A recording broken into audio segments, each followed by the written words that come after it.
Hello, thought I'd do a quick video on replacing a oil filter housing on a Volkswagen Multivan.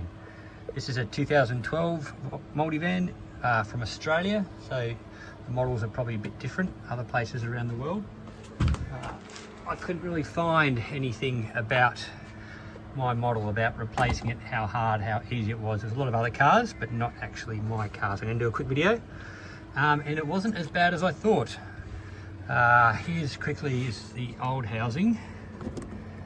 It has the usual blown out piece on the side there. Caused a coolant leak. I can imagine that also it could leak into the oil as well, and you order a coolant in your oil, but it didn't do that with mine. We just had a bit of a very slow coolant leak. Yeah, looked at a few places online about doing it, and there was a lot of kind of mixed information for different models, because these housings fit on a lot of different cars, a lot of Audis, Volkswagens, all that sort of thing. So with mine, this Multivan, it's a 2-litre turbo diesel, single turbo. I didn't have to pull the fan out, that stayed there. There's the housing down there. Show you from the bottom. All I had to do was the 10mm from the dipstick. There was a few hoses and clamps here. I pulled the washer bottle out that normally sits about here somewhere. Pulled that right out of the way. That was really easy. It was just a couple of bolts, a couple of hose clamps, and then from underneath,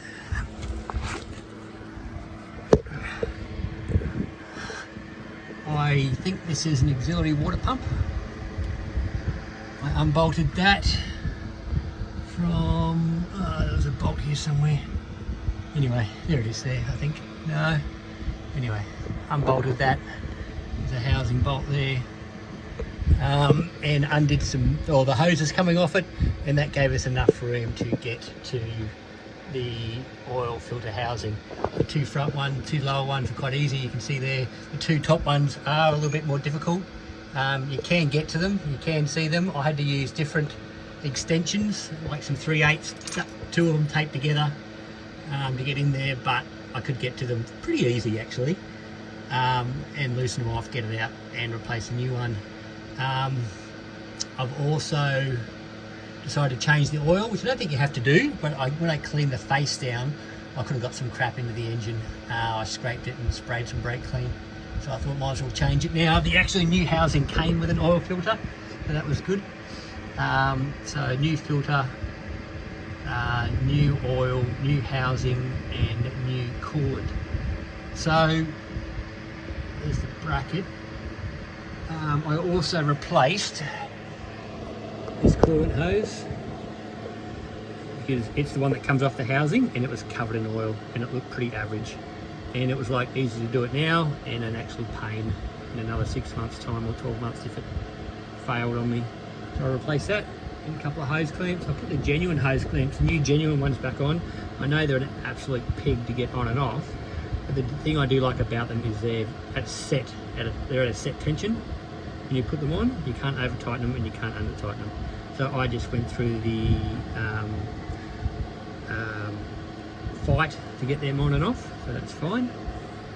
Also, don't forget, you need to have one of these, double hex socket. It's not a torque socket. I think they call it double hex or triple hex. This is an M8. That is something that I had to buy. I didn't have any of these, which is, I'm surprised I didn't. So M8. If you can get the ones with the longest shaft, I think they would work better, but I couldn't get them. It's on a 3/8 drive. That cost me $35 for a set of those, which is fine. So originally when I took it into the mechanic, he quoted me $1,700 to do the whole job. That's with a genuine housing. Now the genuine housing was $850 from Volkswagen, and the one that's on there at the moment, I got off eBay for $80. I'd looked up some reviews of it and no one had any problems with it. You know, I can't guarantee it's going to be anywhere as good as a genuine housing. but considering it was over 10 times the price, I thought I'd run the risk and put the non-genuine one on. And the housing also came with an oil filter as well. So I bought a new filter, but I'll take that back. I don't need it at the moment. And that's it. And to pull it off, it probably took me about, all up, probably an hour and a half. I had to stop and start. I had the kids doing things, and so I did 10 minutes here, 10 minutes there, but I reckon an hour and a half. And I've nearly got it all finished, and I reckon probably another hour and a half to get the new one on. It went on pretty well. Holding it in place is a bit of a pain. But what I really want to see is how it's going to go in 12 and 24 months time, to see if the non-genuine one holds up, the $80 one. So maybe I'll try to do another video in 12 months to see how it goes. This car is quite old. It's 2012. It's got 315,000 kilometers on it. So it has had a hard life, and it's had a lot of work in its day, and it's gone all right.